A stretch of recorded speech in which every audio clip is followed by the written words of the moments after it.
Overcrowded and under pressure, the UK prison system is struggling.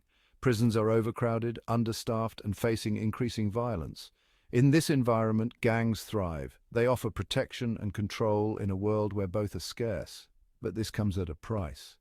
Gangs bring their own brutal rules and hierarchies, often rooted in religious or cultural identities. This creates a volatile mix, especially in high-security prisons where tensions are constantly simmering.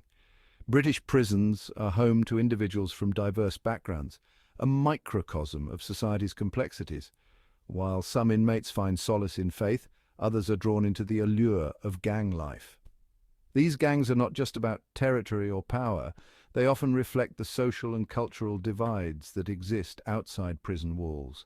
A savage religious war is being waged in Britain's toughest prisons, with two major white gangs fighting mobs led by Islamic extremists, insiders say.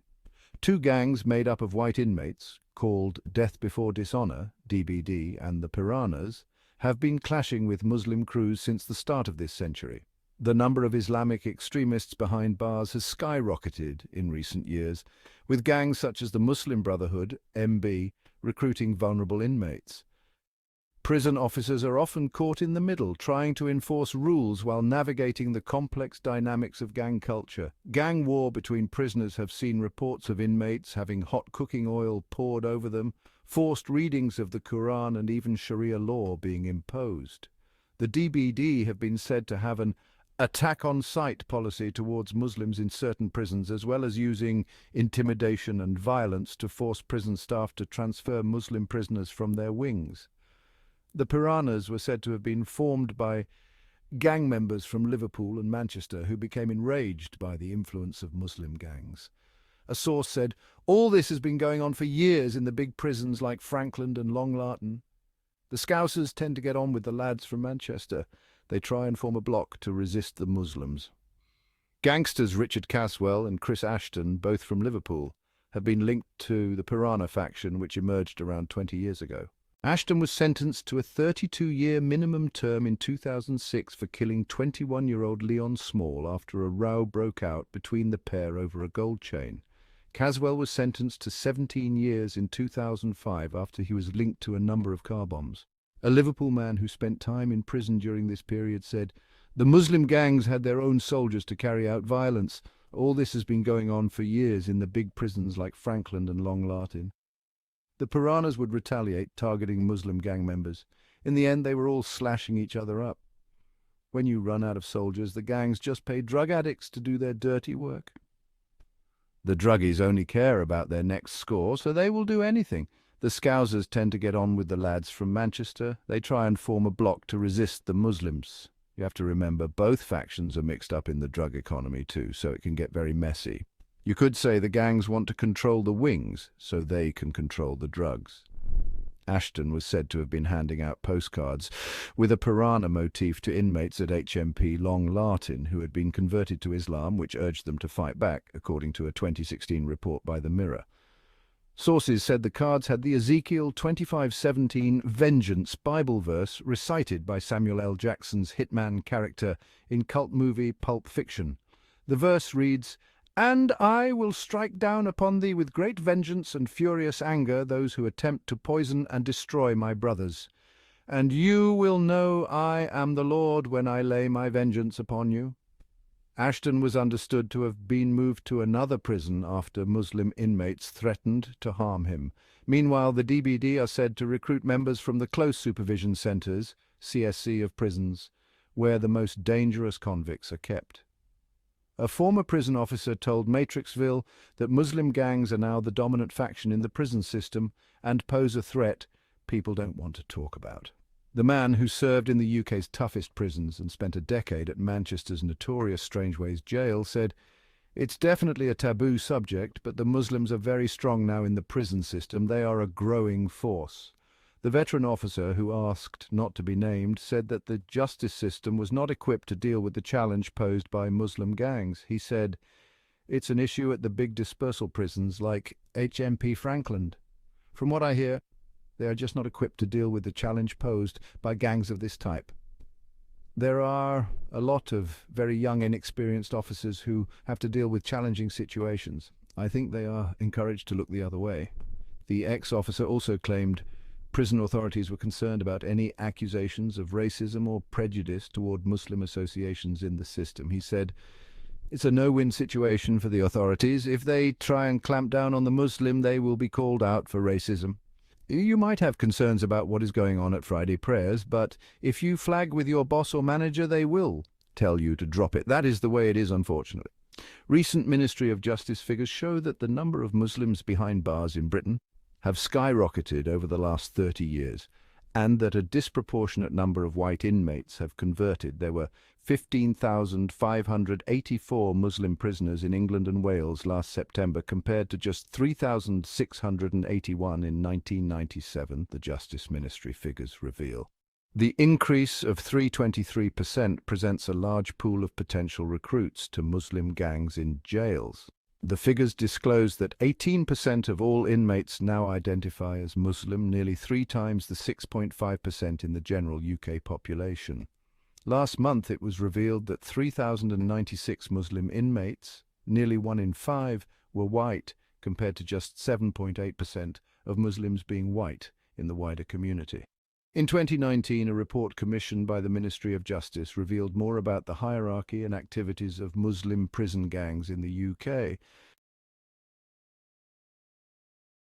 In recent years, there has been a growing concern over the dominance of Muslim gangs in UK prisons. These gangs have established a significant presence, often fueled by a mix of religious fervour and a strong sense of community. Muslim gangs, with their organised structure and strict codes, have managed to exert considerable influence over the prison environment. They often use intimidation and violence to maintain their dominance, impacting the daily lives of other inmates. These gangs view themselves as protectors of their faith and community within the prison system. Their influence extends to various aspects of prison life, from control over contraband to enforcing religious practices. Clashes with other gangs, particularly white nationalist groups, can escalate quickly, leading to riots and violence. The dominance of Muslim gangs adds a layer of complexity to prison management, making it challenging to maintain order. Prison authorities face a difficult challenge in addressing the influence of these gangs. They must balance the need to maintain security with respecting the religious freedoms of inmates. Efforts to manage the influence of Muslim gangs have proven controversial, raising concerns about discrimination and further entrenching divisions. Finding effective strategies to de-escalate tensions and manage the influence of these gangs is crucial. The rise of Muslim gang dominance within prisons reflects broader societal trends.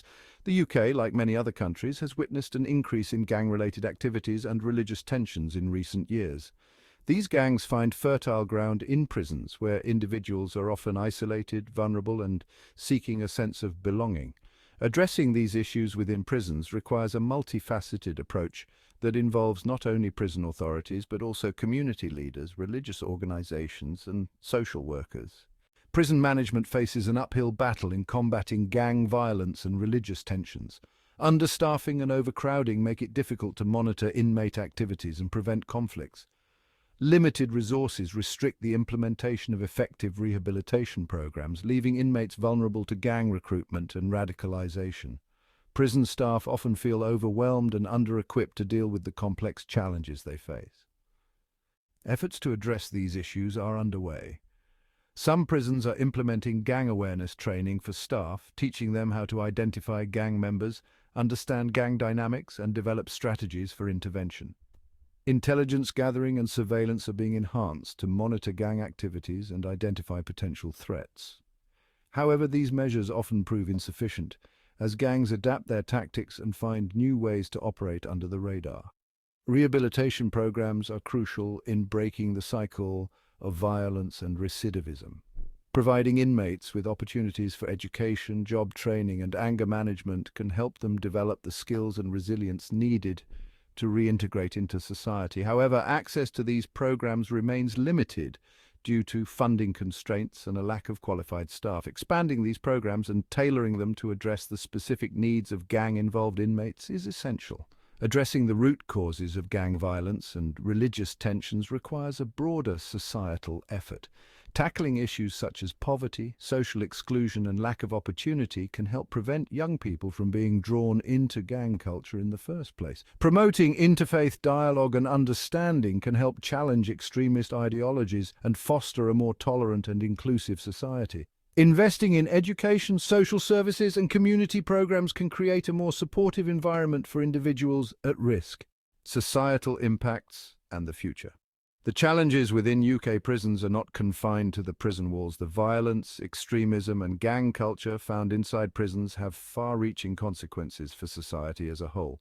Inmates who are released without adequate rehabilitation are more likely to reoffend, perpetuating the cycle of crime and violence. The spread of extremist ideologies within prisons poses a threat to national security, as radicalized individuals may engage in terrorism or incite violence upon release. The increasing gang activity within prisons also has implications for public safety.